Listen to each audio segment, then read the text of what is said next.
Everyone, my name is Vanna Scarborough, and I'm our Dean of Teaching and Learning here at Low Country Prep. We thought it would be great for our Marlin community to have access to our curriculum, and this access is for grades K-5 through 12th grade. And so we just had a very successful curriculum night, and so I would love to share with y'all the information that was given to parents K-5 through 12th. So taking a look at our curriculum and all of the different options that we have here at Low Country and the way that we scaffold is really important to understand the Low Country experience. And so first of all, we have to start with our teachers. What's really amazing about our faculty and staff here at Low Country is that they work endlessly to make sure that we have the best resources for our students and that they are trained and the most up to date on what's new for our students. And so last year we started a curriculum initiative for grades K-5 through 5th, where those teachers met bi-monthly, November through April, to identify state standards for each of the subjects that we teach. And so in identifying those state standards, there may have been some that were updated, there may have been some that stayed the same. We compared those benchmarks to the curriculum that we were currently using to identify any potential gaps that may exist. Once those gaps may have been identified, we formed subject committees where those teachers worked with a partner or one other teacher to really hone in on what were some of those potential gaps. How can we fill it with current curriculum that we have, or is there something that's better that we could implement for the next school year? And so this curriculum is truly curriculum that addresses all of the state standards along with Low Country rigor, as well as filling any potential gaps that we have previously had. And so this is what it looks like, what the teacher's final product was.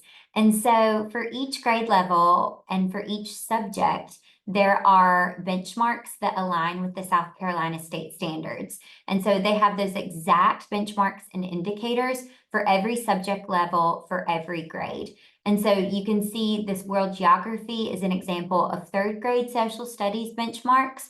And then we have science benchmarks at the bottom here that show exactly the way each subject is scaffolded K-5 through 5th grade.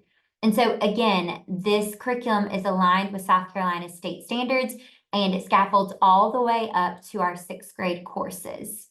So that way our lower school Marlins are prepared when they make it over to our middle school building. And so this is what our ELA curriculum is for this year. It has 5 main components. The first 2 are really focused on reading components. The first being Open Court, which I'm sure many parents are familiar with, that we've used at Low Country for several years. And so this really works on reading comprehension, specifically with excerpts and short stories. And so something that we added new is the second component here, which is a novel study. And so this novel study is 2nd grade through 5th grade. In 2nd grade, they'll read 2 novels, and then 3rd through 5th grade, they'll read up to 4 novels, 1 a quarter. Not only does this pair well with supplemental reading that they're doing in Open Court, but also with writing and writing rubrics that we have specific to our writing portfolios, which is another new addition for this year. These writing portfolios will follow our students K-5 through 5th grade. So that way, not only will new teachers be able to see the work that they've previously done, but they'll have a really incredible way, students will have a really incredible way to see how their writing has progressed over their time at Low Country. Some components that we also kept, of course, was handwriting. And so this obviously works on print writing, but then also cursive. And then lastly, we've added a grammar component, teaching grammar in isolation, while of course coupled with that reading and writing part of our ELA curriculum. And so for K-5 and 1st grade, we use Shirley Grammar, which is a really wonderful sing-along program. And then for 2nd through 5th is Sadlier, which we use in our middle school classes as well. Moving on to math. We use My Math, which we have had at Low Country for several years. And so you can see a great example here of how those math benchmarks are mapped out K-5 through 5th grade. And so these are consumable workbooks that students work through with their teachers. They have nightly practice and then assessments that are weekly for these skill sets. So you can see we go all the way from K-5, where they're building a number sense through counting and comparing, all the way through 5th grade, where they're very proficient with fractions, decimals, applying mathematical reasoning to multi-step word problems and operations.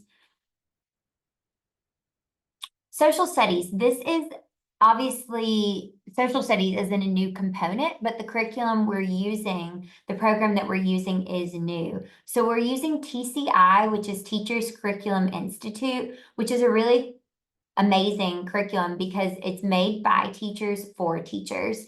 And so the different subject areas for each of our grade levels are as follows. For K-5, it focuses on my school and family. For 1st grade is my community. For 2nd grade is our community and beyond.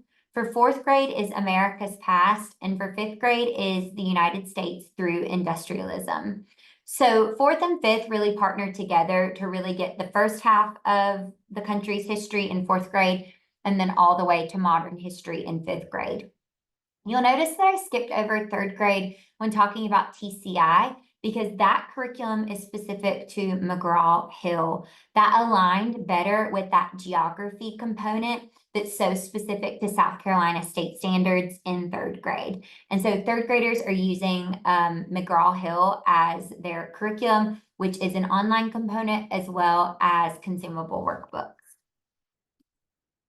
So you can see an example. This is a 5th grade example of units. So what they would be learning in a year, starting with Unit 1, America's geographic setting, to colonial times, to the American Revolution, and then finally civics and economics in America. All of the units are set up in this way to specifically lead them through the benchmarks. Here's an example of a lesson within that unit. So I believe this is a 1st grade unit. So if in 1st grade, Unit 1 is about geography, these are all of the different lessons within that. So lesson 1 might be, what is a community? Lesson 2, how are communities different? Lesson 3, how do we use maps? And lesson 4, what is geography?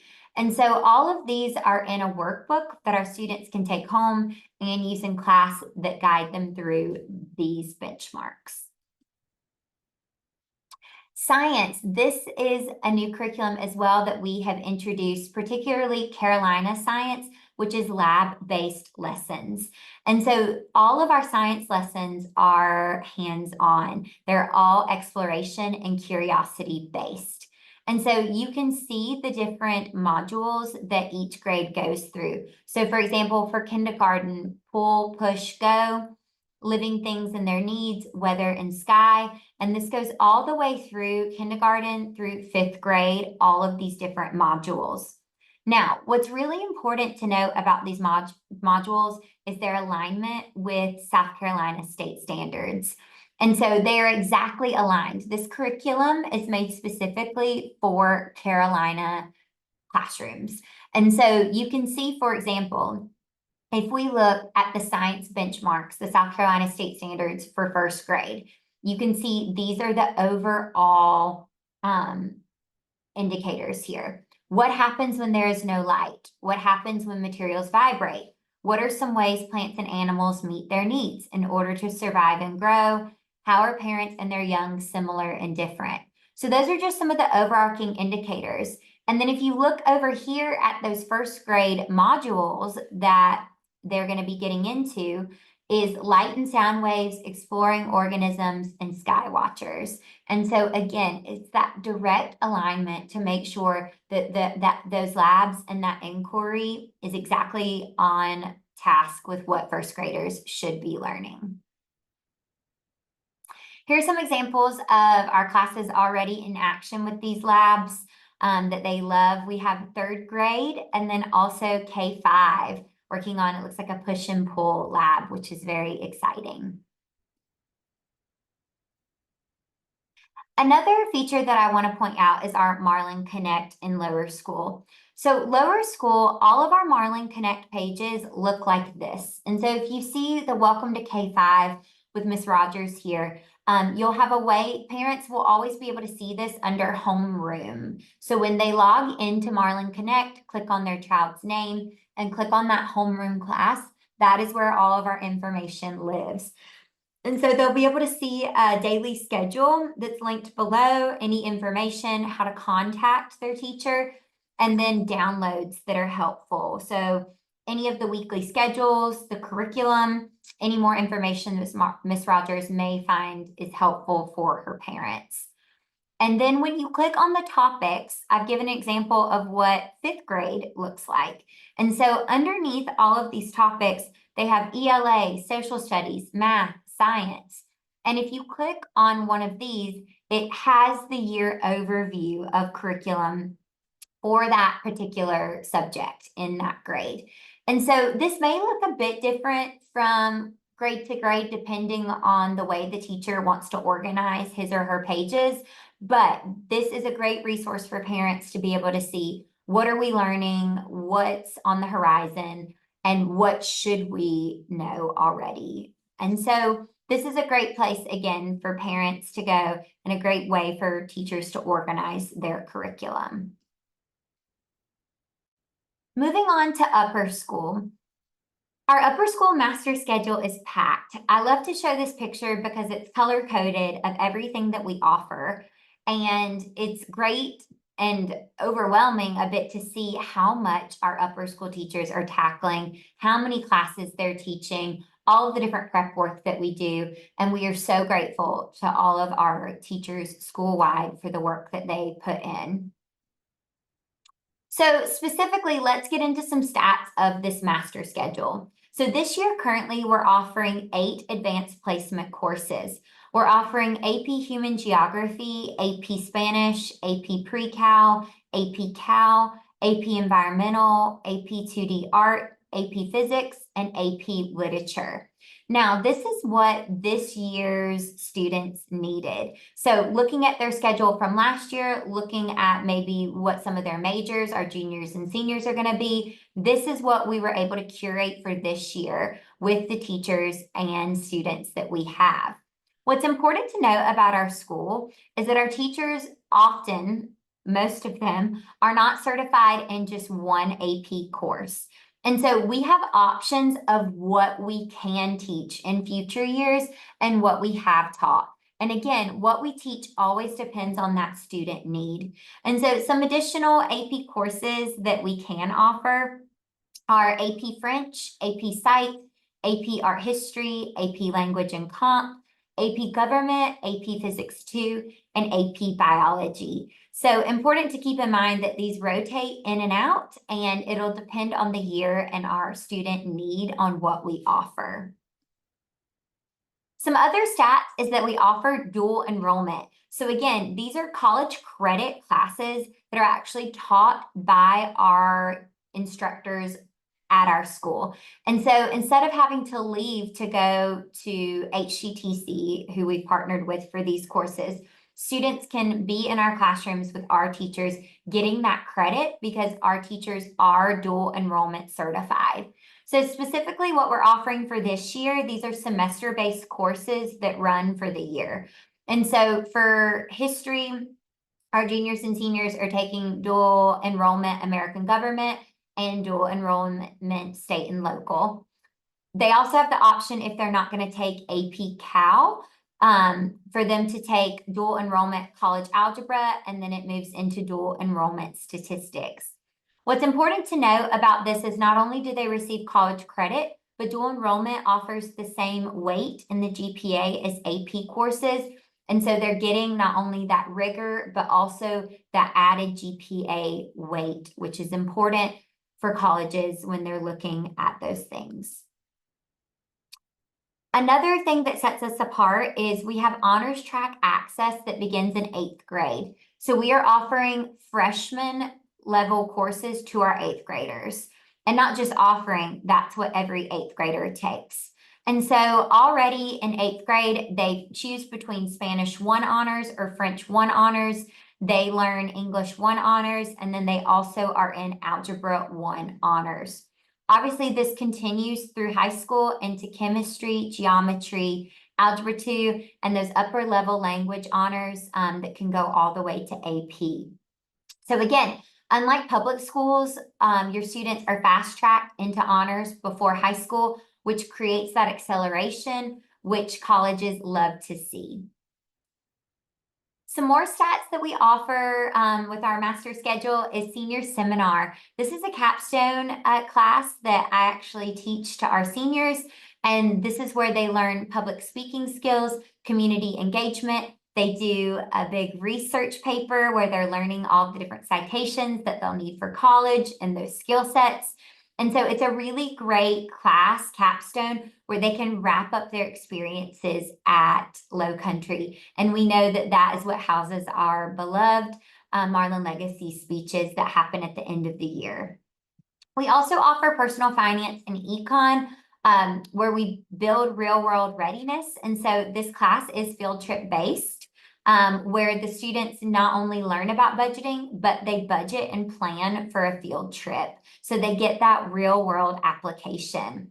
And then of course, we have a phenomenal arts program, K-5 through 12th grade. Our art teachers are phenomenal. And so we're offering AP 2D art this year. Our music arts, they rotate around. We have lots of great options for our students. So again, we're not just focused on test prep. We're looking at some of those other core things that students need, like leadership, presentation, and then also financial literacy. So if we're comparing to South Carolina public schools, 24 credits required. What I really want to talk about here is their core class requirements. And so in public school to graduate, what you need is 4 English, 4 math, but only 3 science, 3 social studies, and only 2 world languages are required for graduation. So here at Low Country, all of our students complete 4 years of every core subject. So that's English, math, science, and history. Again, beginning at that honors level, tracking all the way to AP and dual enrollment. And then most of our students, because they've started in 8th grade on that English 1 level, by the time they're at senior year, they've had 5 years of English or 5 years of whatever core subject it is. And so that really enables them to fast track and set themselves apart from other college applicants. We also require that students take 3 to 4 years of world language. Our world language department is phenomenal. We have a lot of our students going all the way to AP. Last year, we had 100% pass rates for our AP Spanish course, and a lot of them achieving that seal of biliteracy, which is an amazing accomplishment. And then, of course, we have senior seminar, and then we also offer experiential learning. These are all built-in requirements. And so what this means is that our curriculum exceeds the state baseline in every core area. So speaking of experiential learning, what does that mean and what does that look like? I'm aware that this is a jam-packed chart here that shows you all of the various field trips that we have either, I think we're on one today while I'm filming this, or in the future plan to take. And so right now we're offering these field studies in South Carolina history specifically, not only where they read about the history in South Carolina, but they go. And so you'll see that's all of the red. We have a lot of great South Carolina history plans. All of the green is our 6th through 12th grade science department. And so lots of hands-on field studies that we're going to be doing there. And then the personal finance component or field study that I told you about earlier, that is also planned in. And so there are more to come with this. And so we're really excited about starting this experiential learning, continuing it, and building these field studies. So when we talk about one of our main pillars and what anchors us as Marlins, educational excellence is definitely one of those. So what does that mean? It means we're not closing those honor classes or AP classes to any of our students. It's college prep for all. So every student engages in honors level AP or dual enrollment coursework, really getting that rigor, but that differentiation that they may need to succeed. Our small class sizes allow us to do that. Obviously, we have a strong core in sciences. Those are some of our classes that we offer. A strong core in math, a strong core in our humanities, and our world languages. All of these are things we really take pride in, and our teachers are phenomenal in the upper school that lead us in these classes. And so we can really help with that individualized growth. All of our small class sizes means that every advanced pathway is accessible and that we're not limited by any sort of lottery system or GPA caps for any of our classes. And this can really be seen in our school profile. I know this is a lot of information, but the school profile is also linked. So you can see our graduating class of last year, all that they've accomplished. So you can see again here our graduation requirements that I already went over. This breaks down exactly everything that Low Country requires for a Low Country diploma. You can also see all of the different credits that we have, everything that we can offer in advanced placement, dual enrollment. They can also take classes online or at HUTC that we don't offer. And then you can also see some of our averages of the last graduating class. So 100% of our class took the SAT or the ACT. Our average SAT score is 1200 with an average writing score of 610 and an average math score of 590. You can also see all the different colleges that our students have been accepted to, from Texas A&M to Duke to University of South Carolina to Amherst to Clemson, the Naval Academy, UGA, Presbyterian, American, Harvard, the University of Alabama, University of Mississippi, and all of these having honors tracks as well. A lot of our students get into the honors colleges, which is a great accomplishment. And so I really recommend taking a look at our school profile to really understand how we stand apart to different colleges and universities internationally. And so just like in lower school, our upper school teachers have Marlin Connect. And Marlin Connect, all of our teachers actually map out each of their days. And so with each of these subjects, you can click on that teacher's subject and then it actually will show you what they worked on that day. So for example, this is Miss Bloomdahl's 7th grade English. And so you can see that on Wednesday, August 20th, exactly what they worked on, that they're in a short story unit. You can see the homework. There are different things linked and resources for students there. And so this is a great place for parents and our upper school students who are taking more autonomy of their education. They can go on and see what they've missed if they're absent or reminders of what's due. Also, we offer a wide variety of professional development for our teachers. They're always wanting to learn and grow. And so you can see the resource board that's similar to the parent resource board for our faculty and staff, and all of our upcoming dates that we have for professional development. So on August 20th, we offered a South Carolina discus for the elementary teacher. We have coming up on September 3rd, when and how to use AI in the classroom. September 10, when to recommend OT for a student. We also have some student life-based PDs, Marlin's Make Waves, a breakdown of our Marlin core values. And then also upcoming in the middle of September is writing portfolios. And so teachers are really going to help flesh out what that looks like for this year. So thank you so much for your time on this. I hope this was helpful. Any questions, anytime you need to reach out to anyone, I'm here, as well as our admin staff and all of our faculty and staff. Thank you for your time.